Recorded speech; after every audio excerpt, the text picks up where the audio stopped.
It's pretty wild when you reconnect with someone who you knew uh, when you were a totally different person. And today, this podcast is a conversation between me and Min. It's actually going to be her podcast called Mindful Trip, where she is looking at the impact of psychedelics. And so she goes deep with me on my spiritual journey. And it's always really nice when you have someone who is curious and asking you questions. So I hope you like the storytelling that is about to unfold. The thing that's really interesting for me to reflect on is the fact that Min and I were both network executives. We knew each other from working at HGTV. And it's wild because I think both of us would say that looking back at who we were at that time, I would never have predicted that we would meet up and both be in this same space together, like not in a million years. And so it's really kind of cool to think about the contrast between who we both were and who we both are now. And I just absolutely adore the fact that we're meeting up at this time in this place with the ideas and the thoughts and the beliefs that we have, and knowing that we were just so different back then. So here you go, the podcast called Mindful Trip. Everyone has a story, and I believe that sharing your story has the power to connect people. I'm a working mom, wife, and seeker, and nothing lights me up and brings me more joy than having meaningful conversations. And one of the things I love to talk about is psychedelics. In December 2021, I experienced my first psychedelic journey with psilocybin. It was one of the most profound events in my life, and it opened me up to a deeper spiritual growth and helped me to heal. And now, talking to those who've experienced the therapeutic magic of psychedelics and hearing about their personal journey has become my passion. Mindful Trip is a safe space to have conversations that demystify and destigmatize the use of plant medicines. Conversations that allow us to have deeper connections with ourselves and others. I hope that sharing these intimate, funny, and inspiring stories helps you find the answers you're looking for. A wise friend said to me, "All you can do is follow the threads and see where it takes you." So I hope you'll join me in unraveling the threads, staying open, and trusting the journey. This is Mindful Trip. Mindful Trip content and the views, thoughts, and opinions of the host, guests, and contributors is for informational purposes only and is not intended to be a substitute for professional legal advice or medical advice, diagnosis, or treatment. Consult with the medical provider or mental health care professional about your health-related questions. Mindful Trip does not encourage illegal activity, including but not limited to the illegal sale, purchase, or use of controlled substances. Hi, and welcome back to another episode of Mindful Trip. Today, my good friend Amy joins me to talk about life and all things psychedelics, including a deep dive into ego death and the instruction she couldn't ignore during her most recent psilocybin experience. I think you're really going to enjoy this conversation and have lots of questions afterwards. Amy Pankanier is a producer and host of the podcast Magical Soup. She's also a psychonaut exploring the edges of what it means to be conscious through psychedelics. Your support means a lot, so please subscribe, download, and share with friends and family. I'd also love to hear what resonates for you with this episode, so send me your comments. Hi, Amy. Hi. Hi. I'm so Hi. happy that we are doing this. Me I feel too. like, in a weird way, like the universe has brought us together at this point in our lives. I think we talked about that before in our other Yeah, conversations. I know it's really interesting to be reconnecting in this context when we both came from a completely I different know. context. And that's, like, where we know each other. I feel like I'm meeting you almost Mhm. for the first time, like, there's things about you that are obviously familiar, and I'm wondering, I guess maybe I am the same way for you, person that you Yes, knew back it's then? interesting because and maybe we should just give a little context. So Amy and I, we know each Yeah. other because we both worked as network executives at a very well-known cable network, and we Mhm. became friends through that, but we never had kind of deep conversations, I feel like. Also because we lived in different Yep. cities. So, I think the only time we were able to really kind of connect was always in the rush, the mad rush of work-related dinners, Yep. work-related meetings. So, we never really got a chance to connect on a much deeper kind of spiritual level. And I never even knew that you were spiritual, right? I mean, it's not something that kind of comes out of normal conversation. True, and honestly, back then, I've always been a little bit woo in my curiosity about how this is working, this whole thing, and source energy, God, universe, Yeah, what is that?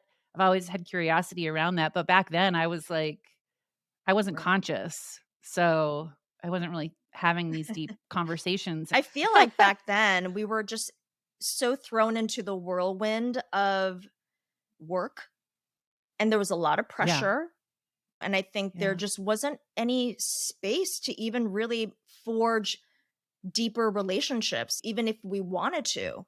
I just think there wasn't. And yeah. then I know that, obviously things happened. We both ended up leaving the network. And I'm just really happy that we reconnected within like the last couple of years. It's just been such a joy to be able to have these conversations and to connect on such a different level than we ever did. How did we I reconnect? think I Or reached what out was to the you because I might have seen you post something. I don't know if it was about your podcast or something else you posted that really resonated with me. And I was like, I have to reach out to her. I have to have a conversation with her because we are vibing on something here. And then that was it. That after that first conversation, I just felt like we Yeah. were just on the same wavelength. And I was like, she's totally into my jam. Like all of the things that I'm into, you are equally into. Yeah, yeah, And the yeah. conversation was just really So fun. effortless. Oh. So, the one topic that I feel like we both are so passionate about is psychedelics and really psychedelics Mm. for therapeutic use. And that was really kind of where we connected the most when we first started talking again a couple years ago. So take me back, tell me a little bit about your backstory and how you grew up. My parents got divorced when I was really little, and it was because of a number of reasons, but my parents' lifestyles. My mom was, like, on this track to be this suburban she was a suburban housewife, and she couldn't do it. And so she actually left my dad and she was like, "This isn't my life. This doesn't fit me." And so we moved to a commune for a while. And then we moved to Arizona for a while. And, she sort of always had this free spirit lifestyle. Um, but then when I went to high school, I ended up moving in with my dad, who was this IBM executive. I learned very quickly how different those 2 worlds are culturally. I would say, like, the masking that is required, especially if you're going to, like, a very affluent, small Connecticut town, and so I learned all of that, and I sort of really wanted to be the good girl. I've always wanted to be the one who was pleasing people by being good at what I do. And so I went full tilt into like the woman who wants to have it all, the big career and the husband and the kids and the whole lifestyle. And then I got to this place where I should Mm. be happy. Like I have all Hmm. the things, but I'm not happy. And so that was sort of the beginning of my undoing. But what led me to a psychedelic journey, my first one, was after having gone to Burning Man and really getting that chance to identify the ways in which I was making decisions based on what I thought other people wanted from me and expected of me. I realized that material wealth and the things that society tells us will make us happy wasn't it. And so that was what had me start my spiritual journey. And I had had a friend who had been with a guide and had done a spiritual progression of DMT. And I don't know, I just as soon as I heard about it, I was like, "Yes, that's my next step." And it's funny, like, kind of now knowing more about the whole thing and the process, that was in 2018. Like, DMT is kind of like Yeah. jumping into the deep end. You know, it's a weird thing to, like, kind of rank the things that people are doing in order to connect with spirituality and psychedelics, but if you're looking at ayahuasca or if you're looking at psilocybin or DMT, like, DMT is a pretty intense one. That was Before my first you one. continue, explain for anybody who's listening who is fairly new to even the world of psychedelics. I know that for me, DMT was probably far down the list of the psychedelics that I was familiar with. So, what is exactly DMT and how is it? I guess the word is how is it facilitated? So DMT is it's called the spirit molecule, and it is the molecule that already exists in your brain that allows for that feeling of connection to God. And so they've figured out how to, I believe it's synthesized. It's this molecule that is the same that matches what you have in your brain. And so when you smoke it, it allows for the expansion. Is it a plant? It's not man made, it's not I created in a laboratory or anything like that. Is it a plant that they condense into a form that can be Oh, this smoked? is a really good question. I actually think that it is man-made, Oh, interesting. um, or that it's derived from something. For some reason, I thought Yeah, I DMT would say was from the toad or from like a from a frog. yes. Okay. Yes, so that's 5-MeO. 5-MeO, it was a three-part journey that it was DMT and then another round of DMT and then a round of Mm. 5-MeO.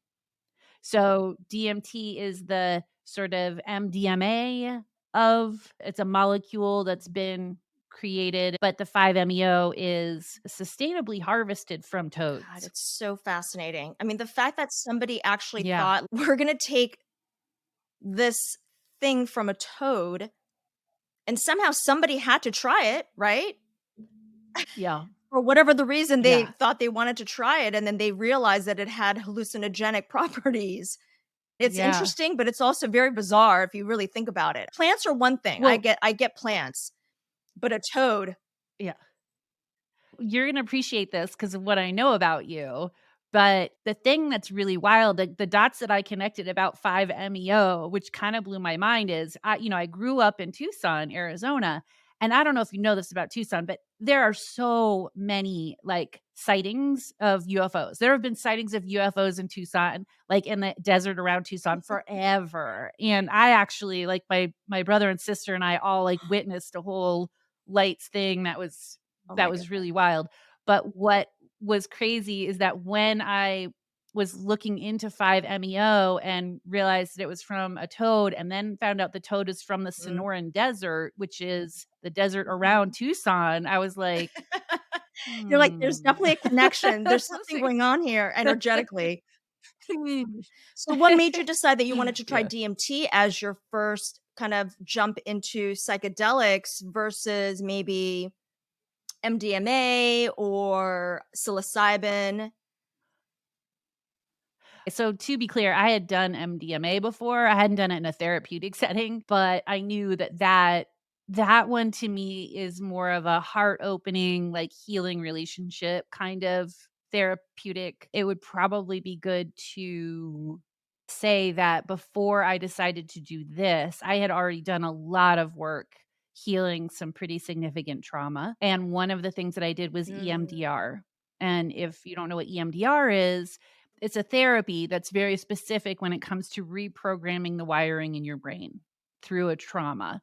And so I had really, like, kind of cleared the deck before I had decided to take this journey. Another thing that was really significant for me that had happened between when I went to Burning Man in 2018 where I did this first psychedelic journey, Burning Man 2015, so now we're 2018, and I had begun a meditation practice, and in one of my deeper, most significant meditations, I felt like I understood what it was like to die from a Mm-hmm. spiritual perspective. Like, it was like, "Oh, that's home, and that's what And it it wasn't feels an ego like." death. It wasn't an ego death, but it felt so it was, like, so Yeah. clear to me that I no longer fear Mm. death. I just have a weird understanding of what death is, and I'm not afraid of it at all. When you're in it, did it feel like you were being surrounded by darkness? Was it light? Was it a feeling of an out of body experience, like you were disassociating with your physical body? It wasn't like I died. It was like I was connected to the place where you go after Mm, you die. It was a feeling of unconditional love, and it was a feeling of mm, being home. It was sort of that feeling of being held, like, just completely held, and feeling like totally a sense of love and belonging and home and reconnection to all of the things that you know. And it was hard because it also made me realize how my whole life I've always sort of felt like I mm. didn't belong. And I've wondered and considered that part of like understanding what that connection feels like somehow in my body or Yeah. in my spirit is sort of where that lack of belonging is coming from, because there's always like a piece of me that knows that Mhm. that's missing, that Can we completeness. go back a little bit? You mentioned that you had some trauma that you had dealt with.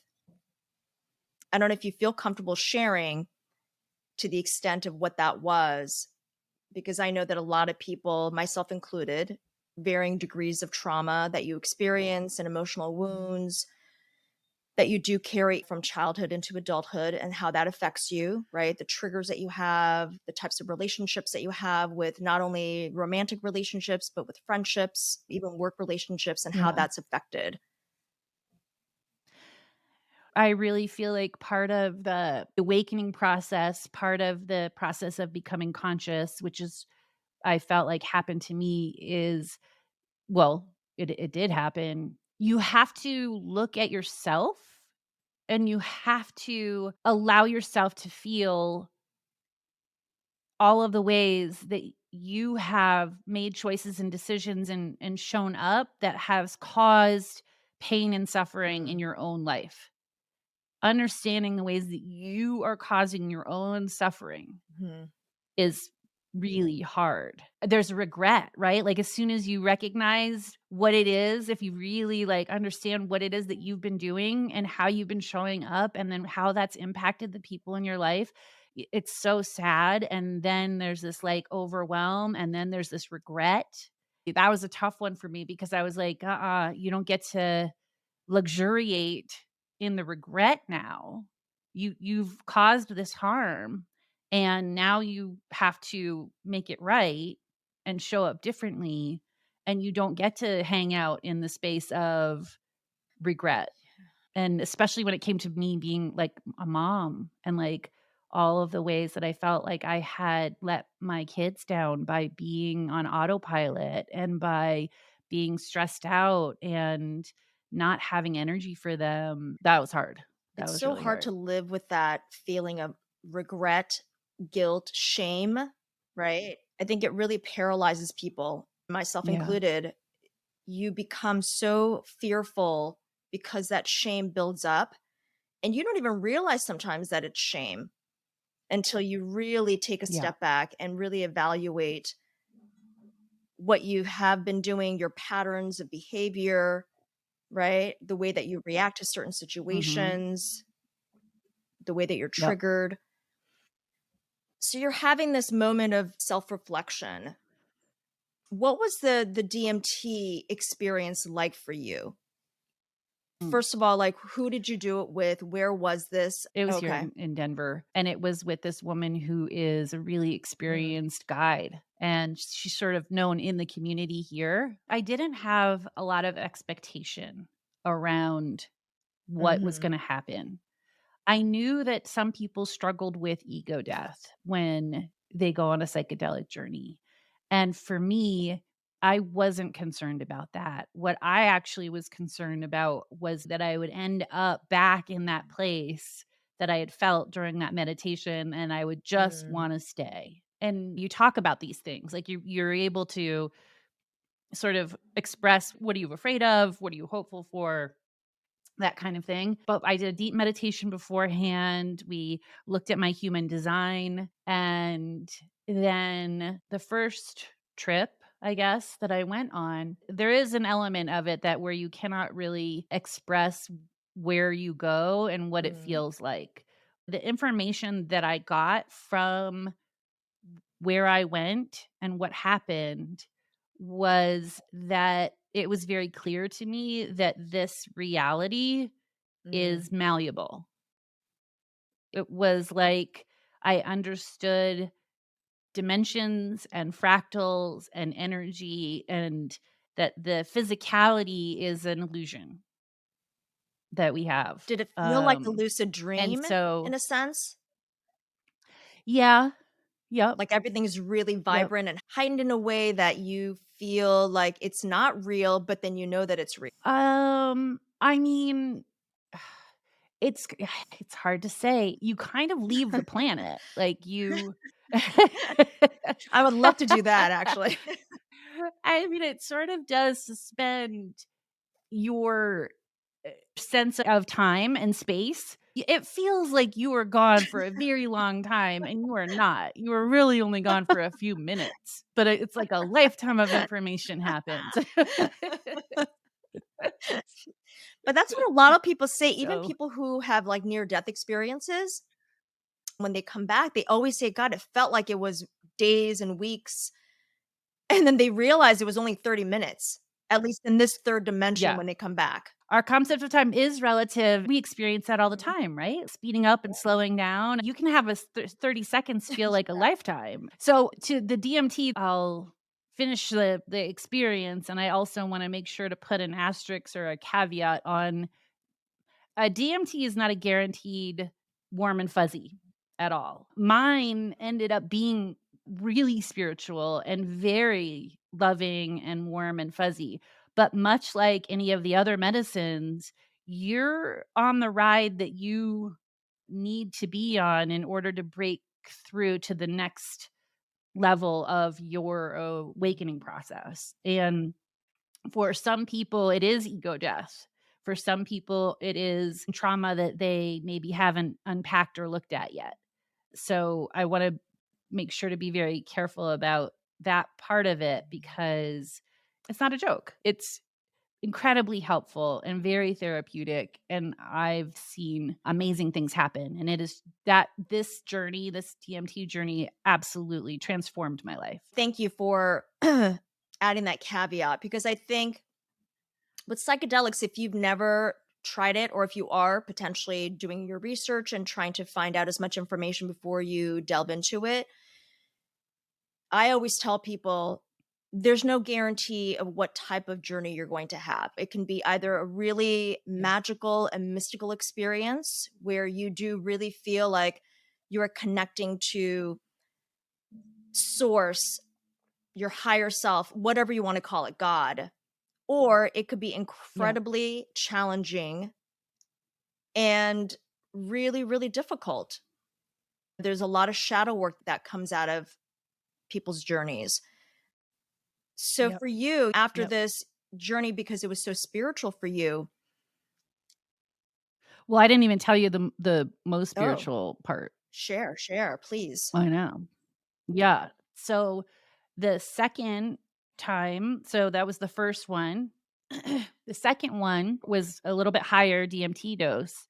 And when I went on that trip, I got to experience what it felt like to unconditionally love Mm, Amy as source energy.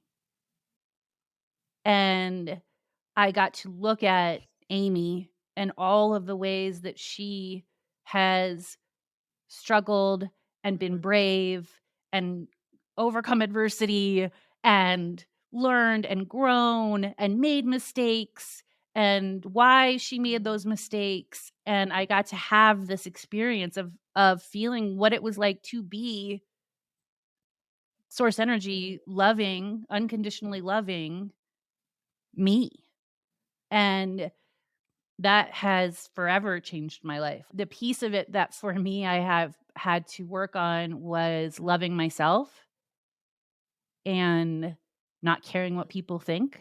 I was a people pleaser through and through, and being able to connect back to that experience when I have doubt, it's like just changed What were everything. some of the things, the kind of the negative self-talk that you had before this DMT experience? Was it that you were unkind to yourself or expecting Yeah. perfection?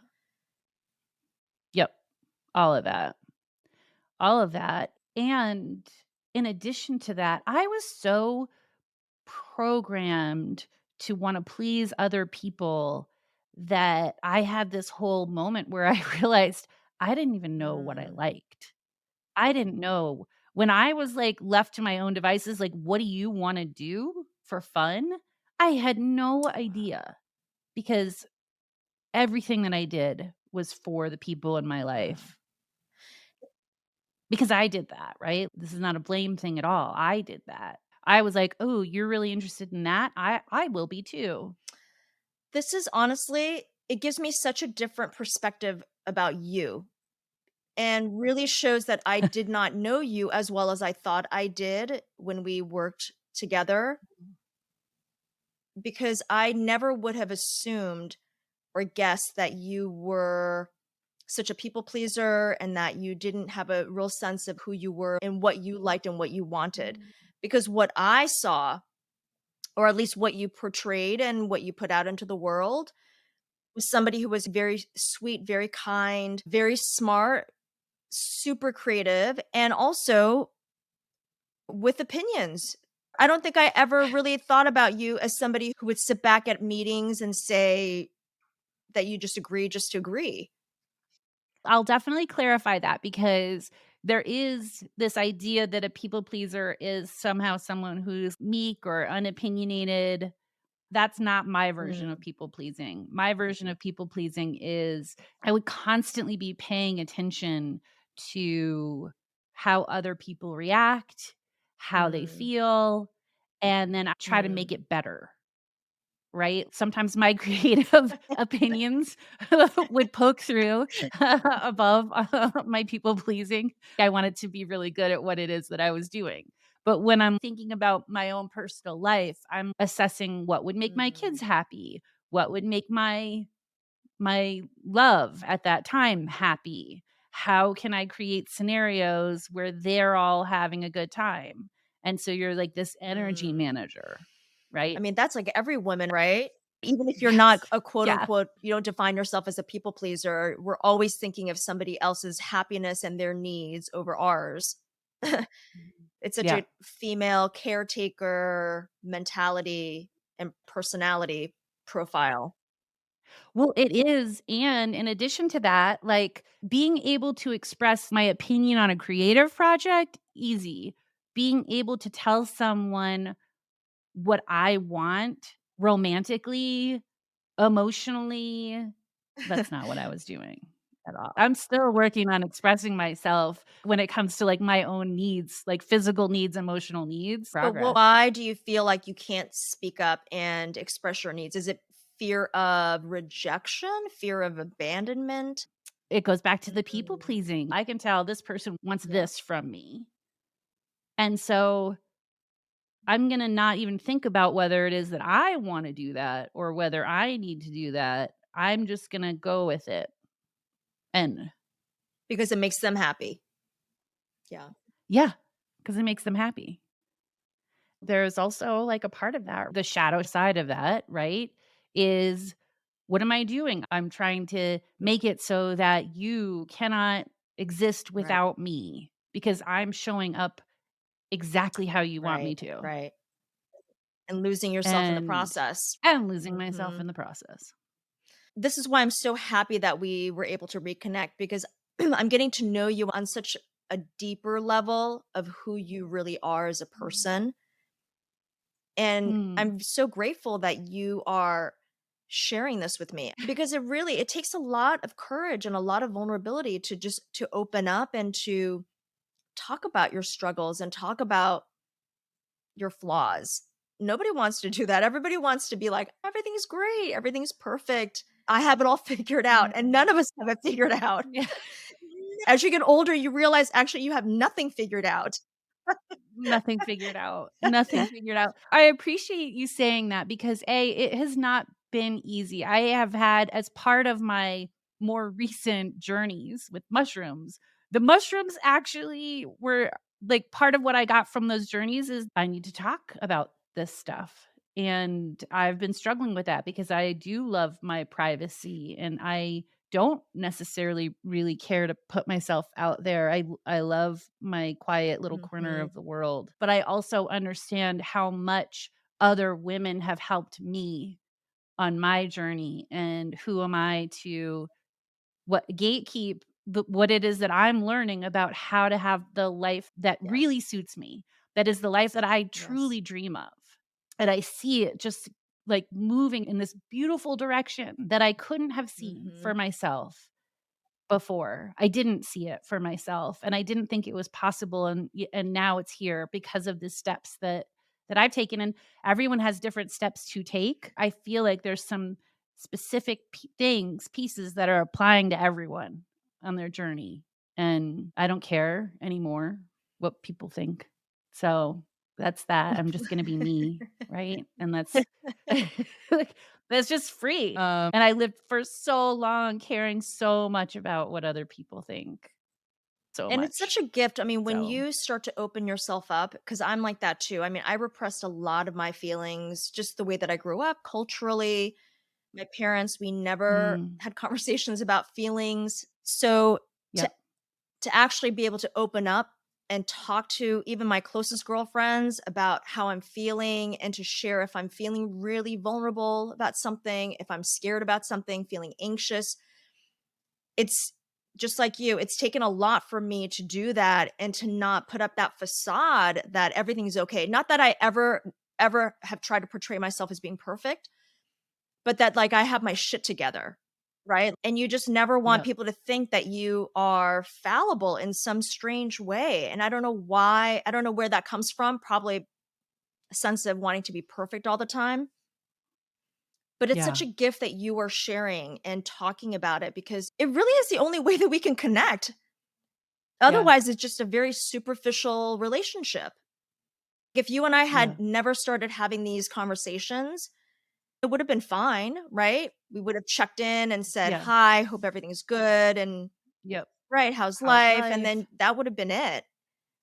But to have this, I feel everything that you're saying and how hard it is, but also Mm. equally how amazing it's been. The fact that you and I both came from this totally different world and we're there because we had similarities. We were career-driven women, and to be at that level, like, you have to work your Mhm. butt off and to have the realization that I'm not the only one who's going Yeah. through this process, coming from that world, and now being here every once in a while, I'm like, "Woo, I have Gone really the other like" direction, right? It's like from one end of the Yeah, spectrum to the complete opposite. I feel that way too. yeah. So, like, to know that you're along on this ride too, I'm like, "Okay, I mean, I have the okay." friends like you who totally get it. I don't even have to really even explain anything. I just say a few words and you Mm, absolutely understand exactly what I'm talking about. And then I have other friends who are a bit further along on the journey and haven't really had the experience or haven't really been exposed or open to it yet. I think you and I both, all we can do really is just share as much information as we yeah, can. I mean, that's really the main reason why I wanted to do this podcast was just to really be able to share this information so that people don't feel like that they're so alone, that there are other people like them yeah, who are seeking something, want to grow, maybe just don't really know how, what the next steps could be for them, or maybe they are contemplating psychedelics. So after this DMT experience and having it be just so beautiful and spiritual for you, when did you decide that you were going to try psilocybin? And for those who don't Mm. know, psilocybin is, in layman's terms, is magic mushrooms. Well, it was probably, let me think, it was a year and a half. It was a year and a half after I did that DMT journey. And it's funny because a lot of people asked me after I did it whether I was going to do something else or whether I was gonna do it again. And I was very clear that I needed to Mhm. integrate the information and the gifts that I was given. I needed to integrate that. And until I did that, I did not wanna dip back in the well. I was not gonna be a bliss junkie, just constantly trying to find connection to source and ignoring the instructions, not getting the assignment. So I've been very intentional about the space and time in between each of my journeys, and I have been very, very, very, very intentional about integrating the the knowledge that Well, I the got. intention Yeah, and also the integration is almost even more important than the actual journey. The absolutely. takeaways that you get from that experience, if you don't somehow figure out a way to incorporate it and implement it into your life or possibly make some changes, you're just going to continue to Yep. experience the same thing over and over again, right?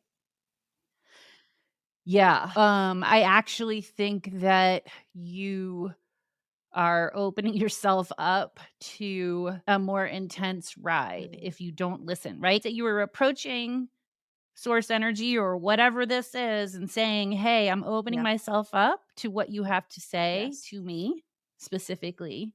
And then if you're like, "Oh yeah, that was cute, but I'm going to just keep doing the same thing." I think the universe has a way of showing you that you have It not definitely integrated. does. Oh, And it yeah. Oh, yeah. so that's why I just follow it. I'm like, "Oh, you want me to do this? Oh my god, really? Okay. All right. There we go."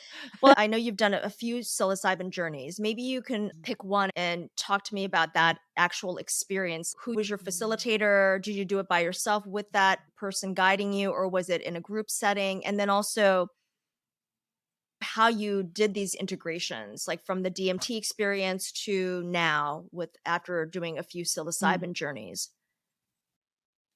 My progression on psilocybin was I did a group setting for the first one, then I did a nature setting with 2 really, really good friends for the second one. The third one was another group setting, and then the fourth one was by Mm, myself. And these happened over, gosh, like 5 or 6 years. So, there's a healthy chunk of space in between each one. The closest ones were the last group setting and then the solo, and those both happened in the last, mm. like, 6 months. But I was feeling really good about where I was and what I wanted to learn. So Oh, the last psilocybin journey that you had more recently, the solo journey. So tell me a little yeah. bit about that. What was the actual experience like? Well, I decided to do it solo because I felt comfortable enough, I felt experienced enough, and I was curious to see where I would go when I didn't have other people's Mm, energy affecting or possibly being involved in that. The group setting, there can be some movement in where you go and what happens based on what other people are right. experiencing. So I like, had my bedroom, like, just beautifully lit. One of my best friends is this incredibly talented DJ, and he created this beautiful 6-hour Nice. music set that's specific for Mushroom Journey. I have a really good friend who's a facilitator on the regular, and so he was like, "Okay, you want a mixture of 3 parts this one part this type of mushroom." And I made a delicious, like, hot Mm, chocolate drink, and the journey was very specific. It gave me, like, I know this is gonna sound weird, but I came away with, like, instructions basically on what I needed to do for this next Oh my little god. bit of my life. Staying emotionally current is hard to do, especially when you are busy, and for me, like, connecting with the mushrooms allowed me to tap into a place where I had had some stored Mm, trauma. Fresh, not necessarily old, but, like, sometimes a new thing happens that reconnects you to stuff that you had already worked through, but now you've got a new yes. context for it, and so now you get to, like, reprocess through it again. There's, definitely a part of where I'm like, "I already did this one. I already did this one. You're like, God." "Again?" You're Then you're like, like, it's "Oh, like, what?" "What?" It's like Groundhog Day. You're like, Yeah. "Again?" Turns out it's all a Yes. spiral, the trauma comes back Does it bounce around? around. It's lighter, hopefully, if you've been paying attention, So but the journey itself, like, obviously you drink the delicious hot chocolate Mhm. beverage. Was it gentle? Did you see colors? Did you see Yeah. Oh, images? yeah. Did any ancestors Yeah, come out? I know other people who have had ancestors show up and have had these, like, specific, almost like past life kind of memory stuff. I don't have any of that. It's just beautiful. It's beautiful colors. Sometimes it can go Mhm. dark. I mean, for me, it was understanding like positive and negative energy and how they interplay with each other and how you can choose, right? Like I got to choose. It was like I could have gone either direction on that towards investigating this Right, darker path or going towards right. this lighter path. And like, of Of course, I chose course. the lighter path. Who But wouldn't? because and what I learned is that it is a choice, right? Like, it is a choice. Yeah. What you focus on dictates where your life goes. And then same thing with a mushroom Mhm. journey, and I also have this idea about, like, I don't think you can have a bad trip. I think that you can experience a very uncomfortable time because you're resisting what it is that is being told to you. And if you're not prepared to, like, face a Yeah. shadow piece of you, then that could end up being really uncomfortable. But if you're just approaching it with curiosity and like, what do I need to know? I want to know everything Mhm. about me, all of it. Like I want to know if I need to correct something or fix something or if I'm doing something like that is not in alignment with where Yeah. I want to go, like tell me and I will lean into that. I Just mean, they different. say, right, the set and the setting are the 2 most important factors before you go into any sort of psychedelic journey. Set meaning your Yeah. mindset, and then also setting meaning your environment, that you feel comfortable, you feel safe, Yeah. that you're with somebody or people who you feel that you can be completely vulnerable with, because you really will be beyond emotionally vulnerable, you will be physically vulnerable. So you wanna be in that kind of safe Yeah. space. It's interesting because I know a lot of people who have asked me after I had my journey, every single person has said, "I'm either scared, I feel Mhm. like I don't want to lose control." And so Yeah. I always say to them, the biggest learning process of doing any sort of psychedelic journey is letting go. That is probably Yeah. the hardest thing to do, because you don't know what's going to happen. You can't even anticipate what potentially will happen. Even if you've done it several times, you still don't know what will happen in the next time that you go on a journey. So it really is, it's one of Yeah. those things where, right, it's those, like, spiritual quotes that you always see where it's like, "Let go." You have to just let go and go with the Yeah. flow and surrender, Surrender. which is the Surrender. hardest thing to do. When you've ingested something that is going to take you on some sort of psychedelic journey and you don't know what the hell is gonna happen to you and how you will come out on the other end.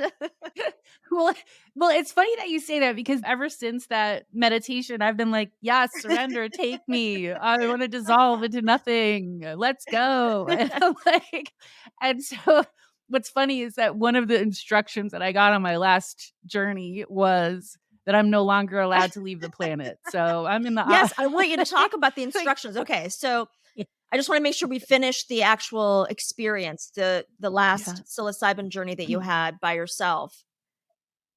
Yeah, oh my god, my space was so beautiful. It was every time I opened my eyes, I literally burst into Mm, tears because of the beauty of the space that I had created, like, thinking about what looks yes, good and how to make it yes, feel good and how much your environment matters. I'm like, "This is the perfect yes, space for yes. this." It was so pretty. It's like it It was gives really you a pretty. glimpse into what, again, what God, source, higher self, whatever you want to call it, could potentially be. Being surrounded by Yep. that light and probably a lot of unconditional love. What were some of Yeah, the I felt that. instructions that you got? You did not tell me about this. One instruction was that it's not gonna work anymore, that I'm not allowed to leave the planet, my work is Mm. here, and so it was kind of like I could try, but it's might as well not because it's not gonna work. My I was God, just like, you're like, "What a "Fine." buzzkill." I know. You're like, "I was ready, I'm ready." Fine. I know.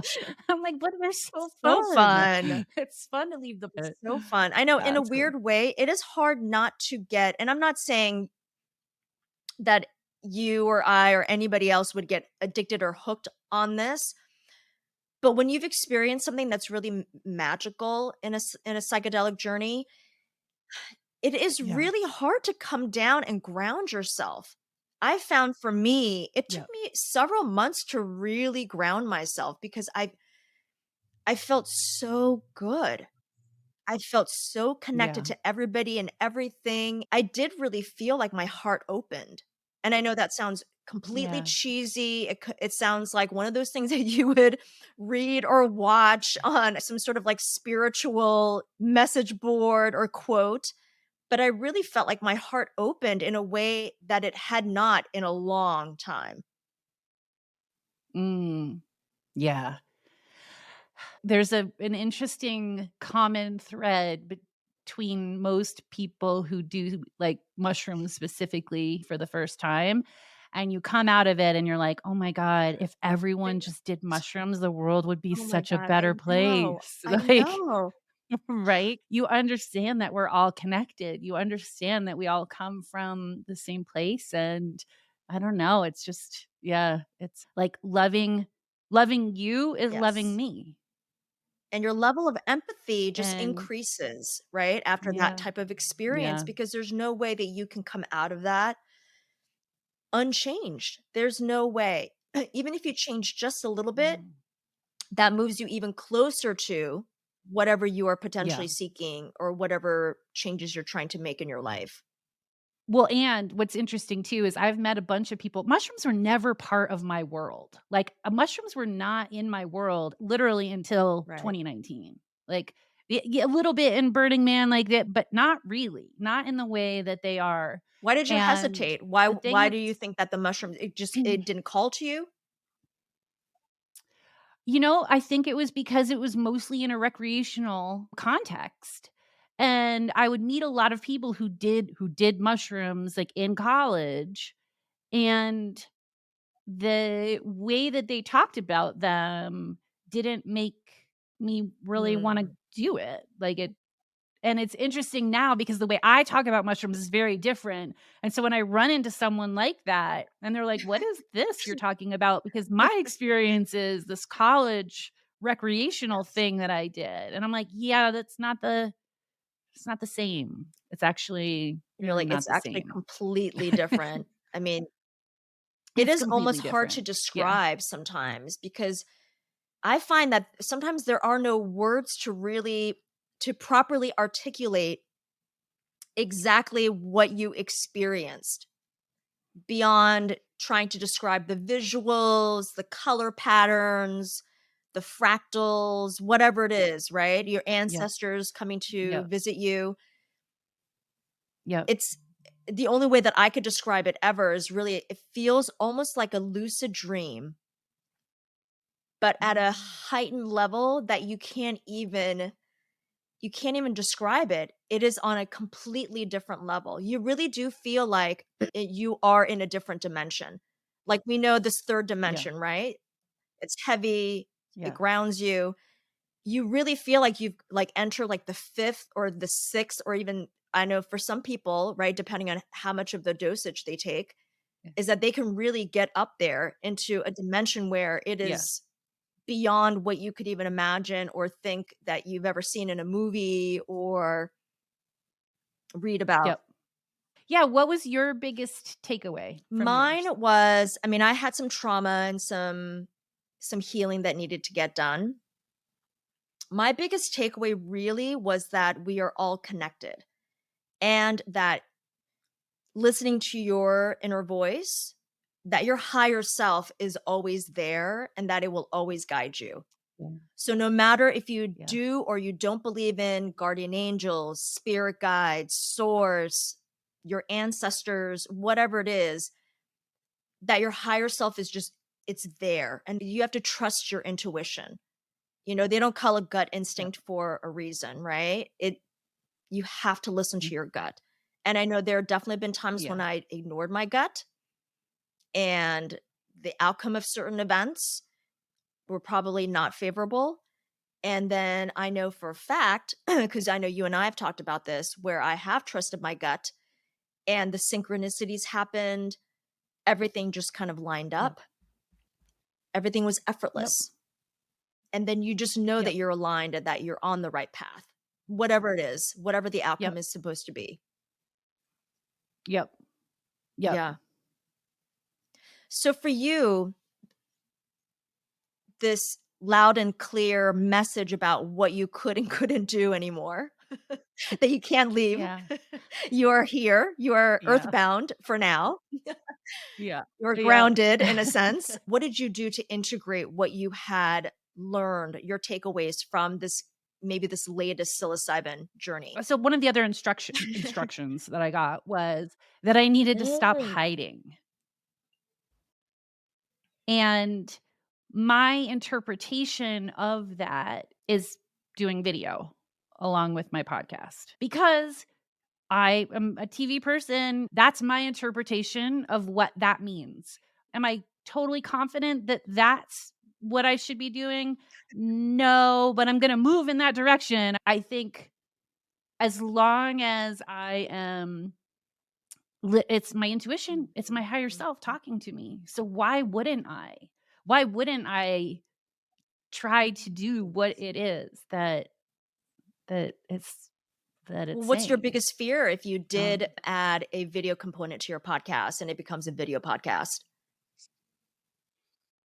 mm, just uh people seeing me. I don't mask Mhm. anymore. I have fully integrated the all of the Amy's into one who does not mask anymore. It's one thing to, like, just be fully out there with my community. It's another thing to be out there to Yeah. people who can judge you from afar, and I know you know this because as part of the programming, there's always a part of me that's like, "Well, wait, if I put this out there, will I ever get it? Like, will someone, like, find this and then not wanna hire me, or will I not get a job?" Well, if you put yourself out there, there could be people who decide that they don't wanna Yes. work with you. And then I'm like, "Actually, that's the good You news." start weeding Actually, people out. it's weeding people out. Like, actually, yeah. I mean, it's a very vulnerable place to be to put out any sort of creative endeavor. I'm just gonna say that to Yeah, anybody who is a creator, who is creative, who wants to do something creative. It is yeah, such a sensitive and vulnerable place to be because yeah, no matter how much we say we don't care about what other people think, there is still a little part of us that wants people to at least like it. Constructive criticism is one thing, but then to like come at you with like yeah, hard criticism, mean criticism, I think yeah, that's a tough yeah. pill to swallow. And I'm constantly running through all of the sort of ways in which I will trigger people. Am I ready to deal with the people who will talk about privilege or talk about this or that without knowing really what my life story is or where I came from. Like, can I just show up as positive? Should I be feeling shame because I actually love life and I show up as a positive person like all the No. time? My and like it's not cool, No. right? Like the cool thing is to be all cynical Yes. but I'm not I cool. mean, it's much So, easier to criticize on the sidelines when you're not doing anything. yes. I have the utmost respect for people who just put themselves out there. Absolutely. Yeah, so my podcast is just me talking right now. It's like a reality show. It's like a weird reality show where I am just talking about what I'm learning and growing, like, basically Mm, from week to week at mhm. this point, and it's happening so quickly, but I have decided that I'm gonna follow my curiosity in real life. Like, you know how you go down a rabbit hole? I'm Nice. doing that now. Oh my god, this has been such a great conversation. I mean, I'm so grateful that you even took the time to do this. I'm so happy I to know, me reconnect with too. you, It's and this is like it feels it it feels feels so great. good, and It to just feels have this great. conversation, and I know this is like the first of many conversations that we've already had and that we will be having. So, is there anything that I Absolutely. didn't ask you that you feel like is relevant or it's important for people to know who are listening? I think that there's a conversation that could be had about who's the right Mhm. guide for you, but that's probably for another podcast. Very valid. In Yeah. every episode of this podcast, we are going to be talking about and hopefully giving out really great, helpful tips and information to help guide you Yeah. towards your potential psychedelic journey if that's the direction that you're headed in. Well, thanks so much. Thank you. I know. I hope you enjoyed today's episode. Your support means a lot to me, so please subscribe, download, and share with friends and family. And I'd love to hear your thoughts on this episode, so let me know what resonates for you. Thanks so much for watching. Until next time, take care.